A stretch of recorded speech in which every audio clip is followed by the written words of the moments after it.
Hello everyone, welcome back to our channel lovely vibes of life. ఈరోజు మేము తిరుమలలోని చక్రతీర్థము మరియు శిలాతోరణం చూడడానికి వచ్చామండి. అక్కడ నుంచి వచ్చి ఫస్ట్ కార్ పార్కింగ్ చేసాము. కార్ పార్కింగ్ చేసి అక్కడ నుంచి నడుచుకుంటూ వెళ్తున్నాము. ఇక్కడ రావాలనుకునే వాళ్ళు తిరుమల నుంచి ఆర్టీసీ బస్సులో అయినా రావచ్చు, ప్రైవేట్ వెహికల్స్ ద్వారా కూడా రావచ్చు, లేదా ఓన్ వెహికల్స్ తీసుకుని కూడా రావచ్చు. ఎవరు వచ్చినా సరే ఆ పార్కింగ్ ప్లేస్ దగ్గర నుంచి నడుచుకుంటూ రావాల్సిందే. ఇక్కడ మనం ఏ విజిటింగ్ ప్లేస్కి వెళ్ళాలనుకున్నా కూడా ఈవినింగ్ 5 లోపే వెళ్ళాలండి. ఈవినింగ్ 5 o'clockకి ఈ విజిటింగ్ ప్లేసెస్ అన్నీ కూడా క్లోజ్ చేస్తారు. ఈ వెళ్ళేదారిలో ఈ కనిపించే షాప్స్ అన్నీ కూడా ఉన్నాయండి. కావాల్సిన వాళ్ళు తీసుకొని కూడా వెళ్తున్నారు. ప్రైజెస్ అయితే రీజనబుల్గా ఉన్నాయి. అక్కడ నుంచి నడుచుకుంటూ కొంచెం లోపలికి రాగానే ఇలా పార్క్ ఉందండి. ఈ పార్క్ అంతా కూడా దేవతా విగ్రహాలతో చాలా బాగా డెకరేషన్ చేసి పెట్టారండి. ఇక్కడ చూస్తున్నారు కదా, ఇక్కడ శ్రీ మహావిష్ణువు సంబంధించిన దశావతారాలను కంప్లీట్గా ఒకదాని పక్కన ఒకటి నీట్గా అమర్చి పెట్టారు. ఈ విగ్రహాలను చూస్తే ఎవరికైనా దశావతారాలు ఏవనేవి తెలిసిపోతాయి. మా పిల్లలైతే చూడగానే ఇవేంటి, వీటికి సంబంధించిన స్టోరీ అంతా అడిగారు. నేనైతే వాటికి సంబంధించిన స్టోరీ అంతా కూడా ఎక్స్ప్లెయిన్ చేశాను. మేము ఇప్పుడు నడుస్తున్నది పార్క్లోనే అయినా కూడా కంప్లీట్గా ఏదో ఒక టెంపుల్లో నడిచినట్టుగా ఉందండి. నేచర్కి సంబంధించిన టెంపుల్లో నడిచినట్టుగా అలా డెకరేషన్ చేసి పెట్టారు. ప్లస్ అక్కడున్న నేచర్ కూడా ఎంత ప్లెజెంట్గా ఉందో, చాలా బాగుంది. ఎండలో కూడా బాగా చల్లగా అనిపిస్తూ ఉందండి. ఈ పార్క్లో చాలాసేపే అక్కడే ఉండి అక్కడున్న ప్రతిదీ చూసుకుంటూ మొత్తం చూశాక అక్కడ నుంచి బయలుదేరామండి. బయలుదేరి కొంచెం సేపు వాకింగ్ చేసామంటే అక్కడ నుంచి జస్ట్ ఆల్మోస్ట్ ఆపోజిట్లోనే మనకు శిలాతోరణం అనేది కనిపిస్తుంది.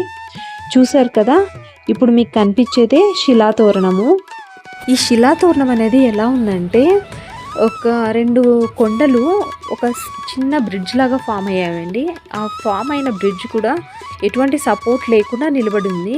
అది దూరం నుంచి చూడడానికి సేమ్ తోరణం లాగా కనిపిస్తుంది, ఆ రాళ్ళతో చేసిన తోరణం లాగా. అది కూడా న్యాచురల్గా ఫామ్ అయింది. అందుకనే ఇక్కడ శిలాతోరణం అని పేరు పెట్టారు. చూసారా ఎంతమంది వస్తున్నారో చూడ్డానికి. చాలామంది వచ్చి ఇక్కడ ఫొటోస్ దిగేసి వెళ్తున్నారు. ఇక్కడ చాలా బాగుందండి సీనరీ అయితే. మేము నడిచే ప్లేస్ కూడా చాలా క్లీన్గా ఉంది, ఎటువంటి డస్ట్ లేకుండా చాలా బాగా మెయింటైన్ చేస్తున్నారు. అక్కడ నుంచి ముందుకెళ్ళగానే ఇలా ఒక పీకాక్ కనిపించిందండి. ఈ నెమలైతే జస్ట్ మేము వెళ్ళడానికి ముందే ఇలా ఆడడం స్టార్ట్ చేసిందండి. నేనైతే ఫస్ట్ టైం అండి ఇలా కంప్లీట్గా దగ్గర నుంచి చూడడము, నెమలి ఇలా ఆడడం అనేది. చూసారా ఎంత బాగా తన పురి అంతా విప్పుకొని అందరికీ కనిపించేలా తిరుగుతూ ఉందండి. ఎంతమంది ఫొటోస్ వీడియోస్ తీస్తున్నారో అసలు. ఇంకా ఈ కటాంజనం ఉంది కాబట్టి అంత క్లియర్గా కనిపించట్లేదండి మొబైల్లో. మామూలుగా అయితే చాలా అందంగా ఉంది. మా పిల్లలు అక్కడే అది ఆడేంతవరకు చూస్తూ నిల్చొని పోయారు. ఇలా రౌండ్ తిరుగుతూ ఆడుతూనే ఉందండి. ఆ నెమలి ఆడటం స్టాప్ అయ్యేంత వరకు అక్కడే ఉండి అక్కడి నుంచి బయలుదేరామండి. తర్వాత దారిలో ఇలాగే కొన్ని బర్డ్స్ని పెట్టేశారు. ఈ బర్డ్స్లో అడవికి సంబంధించిన కోళ్ళు కూడా ఉన్నాయండి. నేనైతే కోళ్ళను పెట్టి నార్మల్ కోళ్ళు ఏమో అనుకున్నాను, కాకపోతే అవి అడవి కోళ్ళండి. మనం చూసే కోళ్ళకు కొంచెం డిఫరెంట్గా ఉన్నాయి. ఇంకా వాటితో పాటు అడవికి సంబంధించిన ఇంకా డిఫరెంట్ టైప్ ఆఫ్ బర్డ్స్ని కూడా పెట్టారండి. ఇలా నడుచుకుంటూ కొంచెం దూరం వెళ్ళగానే మాకు చక్రతీర్థం అని బోర్డు కూడా కనిపించింది. ఈ బోర్డు దగ్గర నుంచి చక్రతీర్థం వెళ్ళడానికి దారి స్టార్ట్ అవుతుంది. ఈ చక్రతీర్థానికి వెళ్ళే దారి స్టెప్స్ కొంచెం పైకి వెళ్తూ పోతాయండి. కంప్లీట్గా ఎక్కుతూ వెళ్ళాలి. స్టెప్స్ కూడా చాలా బ్రాడ్గా ఉన్నాయండి. ఎక్కువ మంది ఉన్నా కూడా ఈజీగా వెళ్ళొచ్చు. వెళ్ళే దారి కొద్ది దూరం ఇలా కొండల్లో నుంచి కొద్ది దూరం కంప్లీట్గా చెట్లలో నుంచి ఇలా వెళ్ళినట్టు చాలా బాగుందండి. చూస్తున్నారు కదా, కింద నుంచి పార్క్ కూడా కనిపిస్తుంది.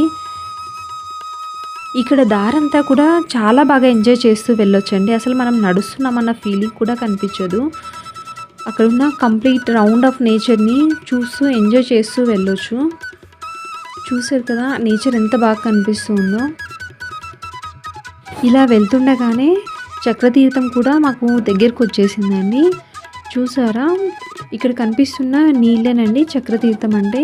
వెంకటేశ్వర స్వామి వారు ప్రజల్ని రాక్షసుల నుండి కాపాడడానికి తన యొక్క సుదర్శన చక్రాన్ని ఇక్కడ ప్రయోగించారండి. అందుకోసమే ఇక్కడ చక్రతీర్థం అని పేరు వచ్చింది. దానికి సంబంధించిన స్టోరీ ఇదండి.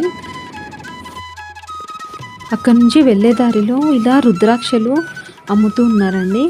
కంప్లీట్గా చెట్టు నుండి తీసుకొచ్చిన రుద్రాక్షలు. ఈ రుద్రాక్షలు అయితే అన్ని ముఖాలకు సంబంధించిన రుద్రాక్షలు ఉన్నాయి వీళ్ళ దగ్గర. కావాల్సిన వాళ్ళు చాలామంది తీసుకొని వెళ్తున్నారు. ఆల్రెడీ మా దగ్గర ఉన్నాయి, అందుకోసమనే తీసుకోలేదు. అక్కడ నుంచి వెళ్ళేటప్పుడు ఇలా దారి అనేది చాలా చిన్నగా ఉందండి. ఆ దారి నుంచి ఇంకా కొంచెం లోపలికి వెళ్తే మనకు శివాలయం కనిపిస్తుంది. శివాలయం దగ్గర పూజారి వాళ్ళు కూడా ఉన్నారండి. అనుకున్న వాళ్ళు అభిషేకము అర్చన ఏవైనా చేసుకోవచ్చండి. దానికి సంబంధించి టికెట్స్ కూడా ఉన్నాయి. ఇక్కడ పూజారి వాళ్ళు పూజ కూడా చాలా బాగా చేయిస్తున్నారు. చూస్తున్నారా ఇప్పుడు కనిపించేదేనండి అక్కడ ఉన్న శివాలయం. అక్కడ నుంచి దర్శనం చేసుకుంటే కొంచెం ముందుకు మనకి ఇక్కడ సుదర్శన చక్రం కూడా కనిపిస్తుందండి. అక్కడ సుదర్శన చక్రాన్ని దర్శనం చేసుకొని ముందుకెళ్తే లక్ష్మీ నరసింహస్వామి వారు ఉన్నారు.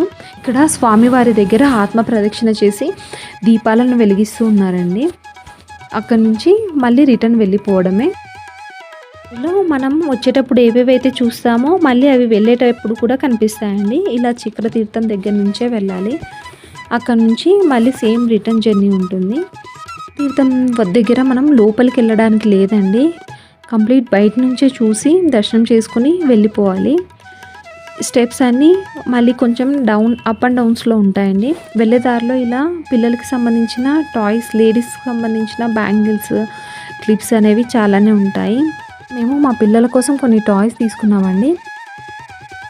మళ్ళీ మేము శిలాతోరణం దగ్గరికి చేరుకున్నాము. అక్కడ కొద్దిసేపు రెస్ట్ తీసుకొని అక్కడ నుంచి బయలుదేరామండి. ఇదండి నేను తీసిన శిలాతోరణము మరియు చక్రతీర్థానికి సంబంధించిన complete video. Thanks for watching. Next వీడియోతో మళ్ళీ కలుద్దాం. బాయ్.